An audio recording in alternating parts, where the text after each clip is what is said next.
Bonjour et bienvenue à toi cher hypnonaute. Je t'emmène vers un nouveau voyage de l'esprit. Dis-moi en commentaire ce que tu en as pensé et je te répondrai. Alors, es-tu bien installé ?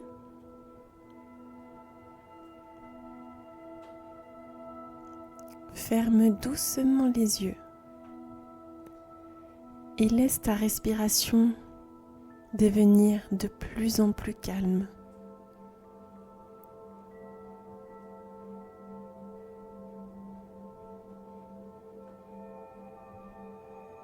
Prends un moment pour ressentir le contact de ton corps avec le sol, comme si tu te connectais à la terre elle-même, solide et rassurante.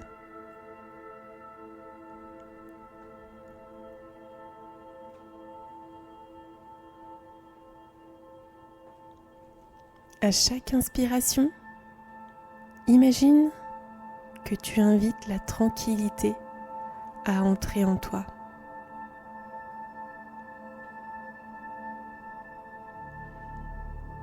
Et à chaque expiration, tu relâches toute tension, toute pensée.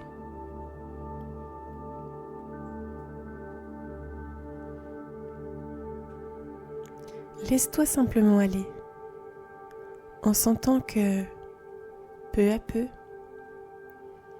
tout devient plus paisible, comme un doux murmure qui t'invite à te détendre profondément.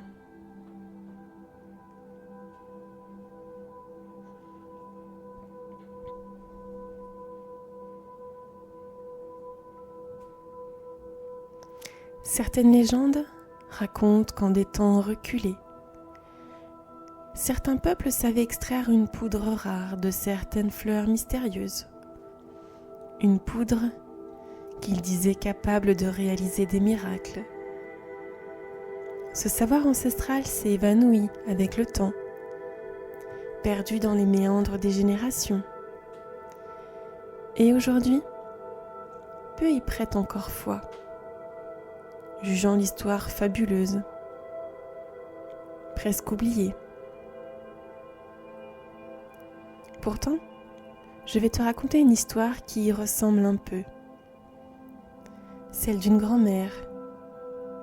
Mais attention, ce n'est pas tout à fait une histoire ordinaire. Cela s'est passé un soir, le 30 novembre, dans la fraîcheur d'une fin d'automne, où l'hiver semblait déjà chuchoter à la fenêtre. Cette grand-mère avait pour habitude de préparer de délicieux gâteaux pour sa famille. Un rituel simple mais précieux. Elle vivait seule la plupart du temps. Alors, lorsque ses petits-enfants lui rendaient visite, elle les accueillait avec des douceurs, comme pour leur donner un peu plus de ce qu'elle gardait en elle. Ce soir-là, elle décida de préparer un gâteau au pain d'épices. Elle mélangea les ingrédients avec une attention particulière, comme si chacun était une pièce du puzzle. Au moment d'ajouter les épices, elle se rendit compte qu'elle n'en avait plus. Alors, elle chercha la boîte à épices qui lui avait été transmise par sa propre mère, une boîte ancienne en bois, usée, gravée de motifs presque effacés par le temps. Au fond, elle aperçut un petit sachet de poudre dorée, oublié depuis longtemps. Une poudre si fine et légère qu'on aurait dit qu'elle brillait, même dans la lumière tamisée de la cuisine.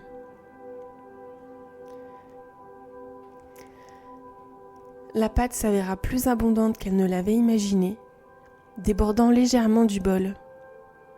Inspirée, elle versa l'excédent dans un moule en forme de bonhomme, en un clin d'œil malicieux aux fêtes de Noël à venir. Lorsqu'elle glissa ses créations au four, les arômes épicés se répandirent peu à peu dans toute la maison, enveloppant la cuisine d'une chaleur réconfortante. Les effluves créaient une ambiance où chaque respiration rappelait les hivers passés, les veillées au coin du feu et les moments partagés. Ce parfum appelait presque des souvenirs invisibles, comme une mélodie familière que l'on reconnaît sans savoir d'où elle vient. Lorsque les gâteaux furent prêts, elle entreprit de les décorer avec un soin tendre, concentrée surtout sur son bonhomme en pain d'épices.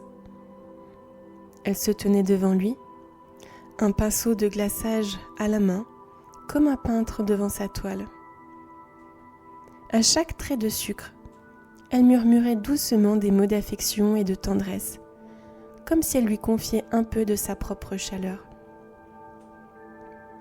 Elle ajouta de petites boules de sucre en guise de boutons, des touches colorées ici et là, laissant chaque détail parler de son amour pour ses petits-enfants. Elle y mit tout son cœur.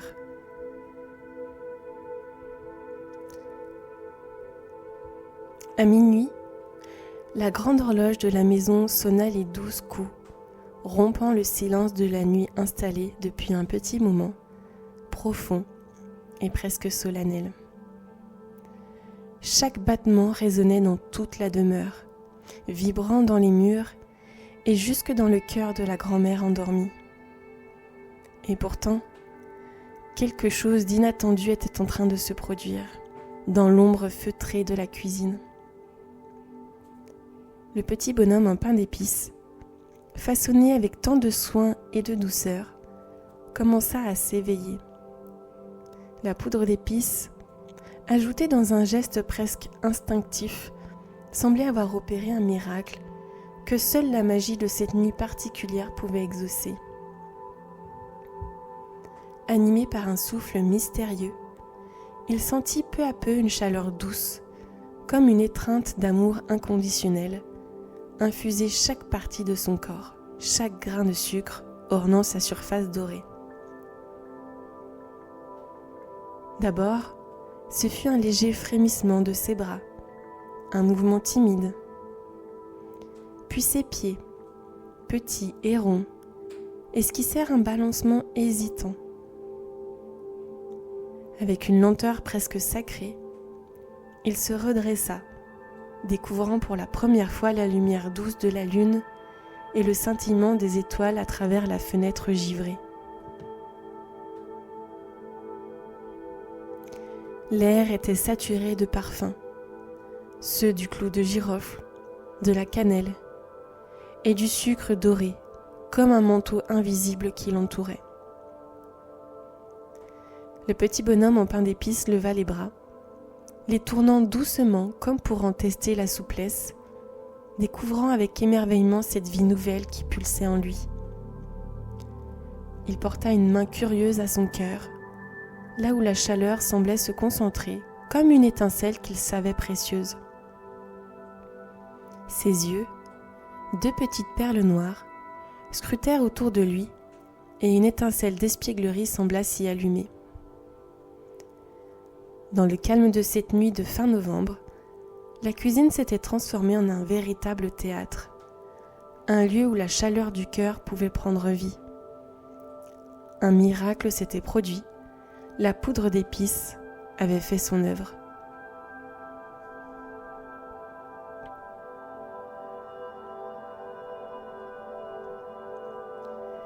Déconcerté par cette nouvelle existence, le petit bonhomme en pain d'épices prit un moment pour explorer la cuisine du regard.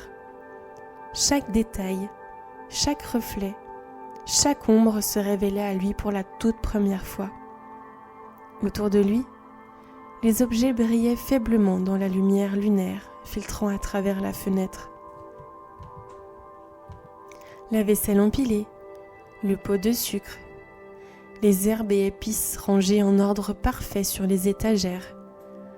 Tout semblait immense, presque mystique, comme un monde de géants. Bien qu'il ne connaisse que peu de choses de ce monde, une pensée s'imposa à lui, aussi naturelle que la chaleur qui l'animait. en jetant un coup d'œil au grand gâteau doré, il comprit ce qui l'attendait s'il restait ici trop longtemps. Il déchiffra son sort probable, car ce gâteau moelleux, parfumé et appétissant, n'avait qu'une seule destinée, être dévoré. Alors, le petit bonhomme sentit une pointe d'urgence naître en lui, comme une étincelle de survie. Il savait qu'il devait partir, quitter cette cuisine menaçante avant que l'aube ne dévoile sa présence et que lui aussi ne soit réduit à de simples miettes. C'est ainsi que le mois de décembre commença dans cette maison.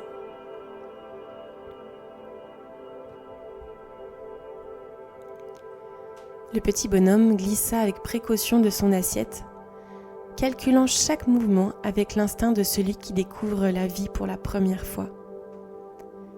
Il prit son courage à deux mains, puis sauta aussi haut que ses petites jambes le permettaient, agrippant la poignée de la fenêtre et la poussant pour créer une ouverture. Un souffle glacé s'insinua aussitôt dans l'entrebâillement, le mordant au visage et s'infiltrant jusqu'à son cœur épicé. Arrivé au bord, il jeta un coup d'œil vers le sol en contrebas, mais il n'hésita pas. Rassemblant ses forces, il sauta dans l'herbe froide et humide, sentant le gel picoter ses pieds en pain d'épices. Aussitôt, il se mit à courir, ses petits bras balançant frénétiquement à chaque pas. Où pourrait-il aller ? À chaque recoin, à chaque ombre, il voyait un potentiel danger. Tout être vivant pouvait être son ennemi, prêt à le croquer en un instant, à le réduire en miettes sans un regard. Alors que son souffle se transformait en petit nuage dans l'air glacial, une idée lui traversa l'esprit. Il pourrait se réfugier dans une forêt, loin des maisons et des humains, caché dans l'épaisseur des arbres. Mais une autre pensée tout aussi tenace s'imposa. Le froid. Le frisson de l'hiver s'insinuait déjà en lui, et il savait qu'il ne pourrait pas survivre longtemps dehors.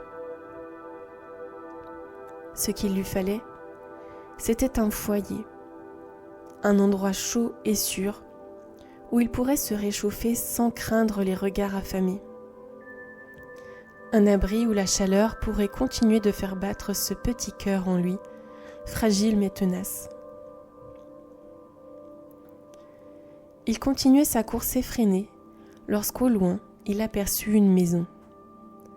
Un mince filet de fumée s'élevait de la cheminée, ondulant vers le ciel nocturne. Rien qu'à la vue de cette chaleur qui s'échappait, il sentit un peu de réconfort. L'idée de se glisser dans un foyer chaleureux lui redonna courage, et sans hésiter, il se dirigea vers la maison. En contournant les murs, il repéra une chatière, une petite ouverture discrète qui semblait lui murmurer une invitation. Sans bruit, il se faufila à l'intérieur, sentant l'air chaud et réconfortant l'envelopper dès qu'il franchit l'intérieur. Il trouva un coin proche du feu, où la douce lueur des flammes dansait sur les murs, projetant des ombres apaisantes. La chaleur pénétrait jusqu'à sa mie, le réchauffant comme un cocon bienveillant. Peu à peu, il se laissa aller, ses paupières devenant de plus en plus lourdes.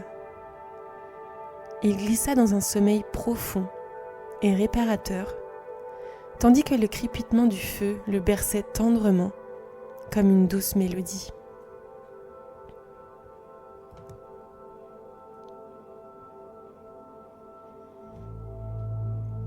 Au petit matin, un cri soudain perça le silence, le tirant brutalement de son rêve.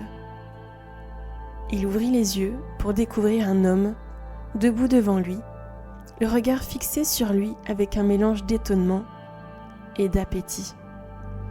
Les yeux de l'homme brillaient d'une lueur inquiétante, et sa main se tendit, prête à le saisir. La peur éclata en lui comme une décharge se diffusant dans toute sa mie fragile, accélérant chaque battement invisible de son cœur. Dans un sursaut, il sentit une vague d'adrénaline parcourir son petit corps de pain d'épices, le poussant à se redresser et à courir. Ce regard affamé lui faisait comprendre que malgré la chaleur rassurante, il n'était pas en sécurité ici. Cette maison, bien que douillette, n'était pas un refuge pour lui. Sans un regard en arrière, il se précipita vers la chatière, décidé à trouver un endroit où il pourrait vivre sans craindre d'être réduit en miettes.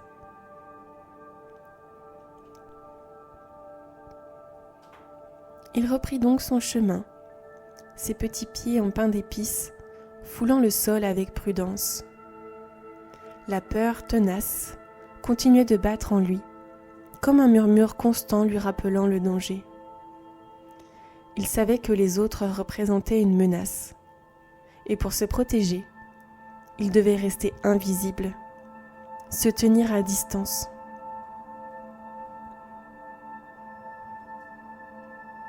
Alors qu'il avançait prudemment, il aperçut au loin une grande villa, majestueuse et vaste.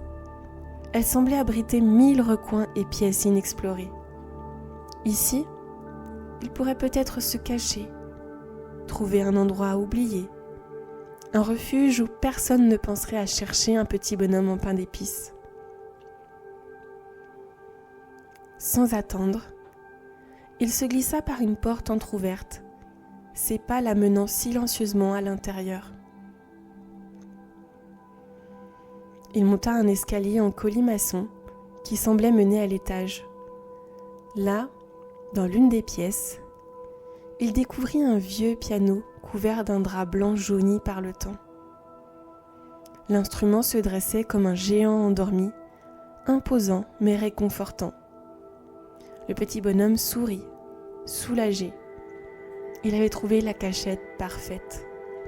Ici, sous ce drap qui le dissimulait à tous les regards, il pourrait rester en sécurité, oublié du monde extérieur.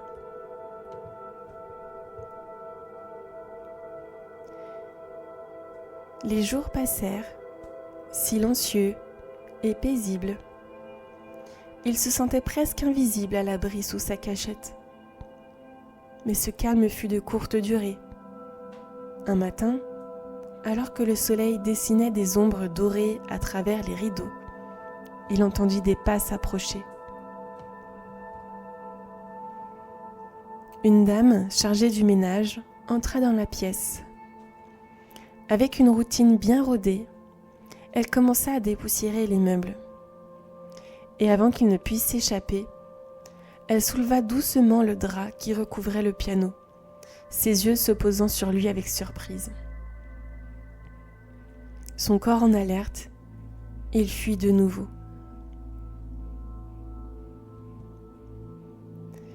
Les jours passèrent et le mois de décembre s'avançait doucement comme une page qui se tourne. Chaque nuit devenait un peu plus froide, un peu plus silencieuse, et le petit bonhomme en pain d'épices continuait sa quête de refuge, en quête d'un endroit où il pourrait trouver chaleur et sécurité. Pourtant, malgré toutes ces tentatives, aucun foyer ne le gardait bien longtemps. De maison en maison, il errait, cherchant désespérément un endroit où il pourrait échapper aux regards curieux, à ces regards qui, bien souvent, le voyaient comme une simple gourmandise à croquer. Une fenêtre laissée entr'ouverte, un soupirail menant à une cave obscure, une porte oubliée pendant un instant. Il trouvait toujours un moyen de se glisser à l'intérieur. Mais chaque fois, il finissait par être découvert. Et chaque fois, la peur surgissait en lui, puissante, brûlante, le poussant à fuir pour échapper à un sort inévitable.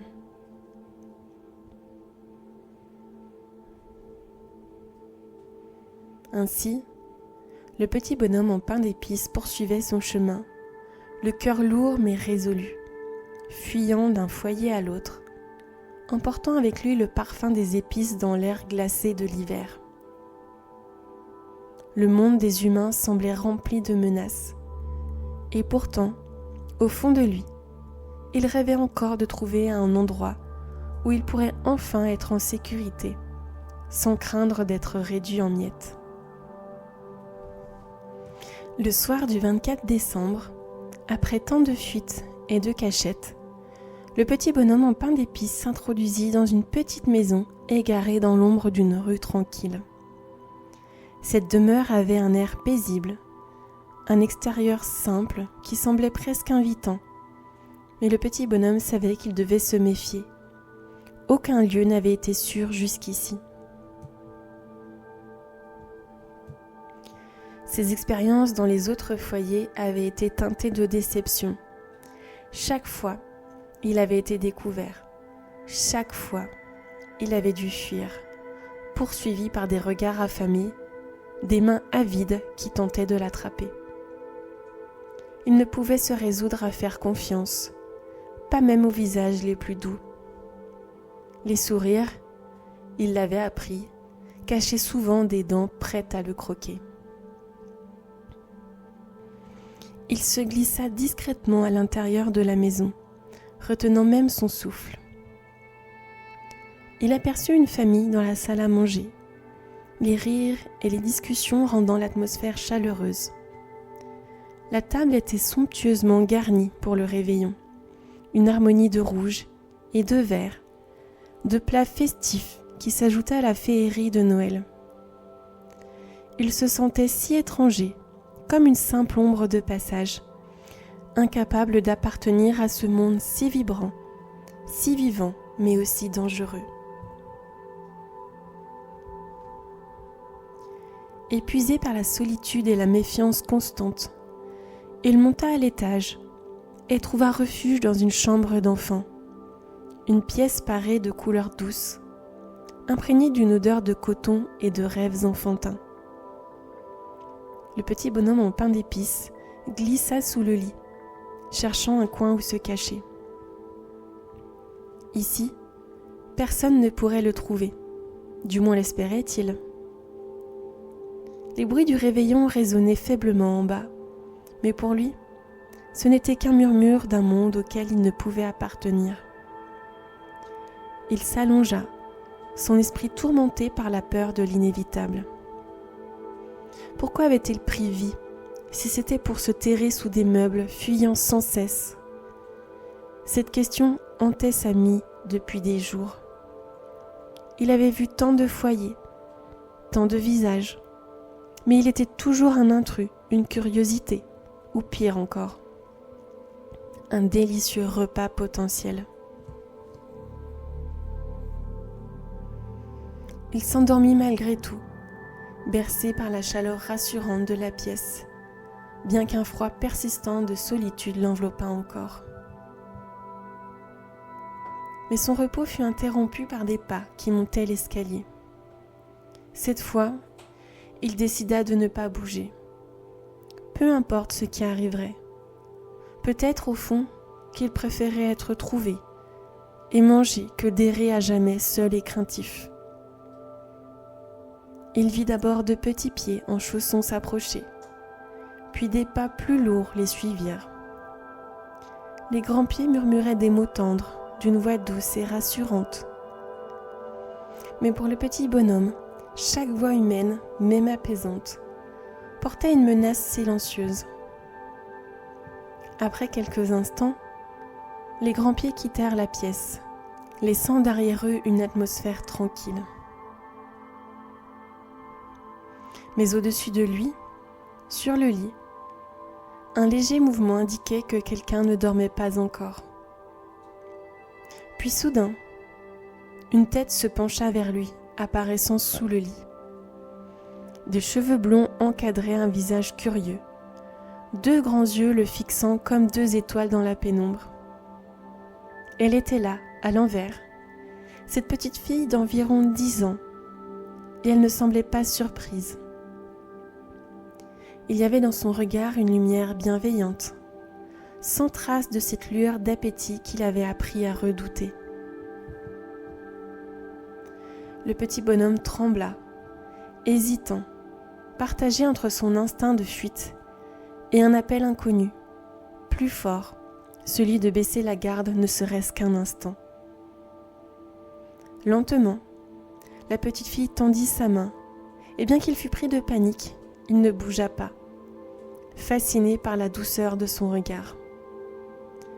Elle le prit délicatement, le souleva comme s'il était une précieuse relique. Puis elle murmura, d'une voix douce presque musicale. « Tu veux bien être mon ami ? Je n'ai jamais eu de copain comme toi. » Ces mots, si simples, semblèrent dissiper un instant sa peur. Elle ne voulait pas le manger. Elle ne voulait pas l'emprisonner. Elle voulait juste un ami. C'était comme une lumière qui perçait enfin son monde sombre et solitaire. Et pour la première fois, le petit bonhomme en pain d'épices sentit que sa vie pouvait avoir un autre sens que la fuite.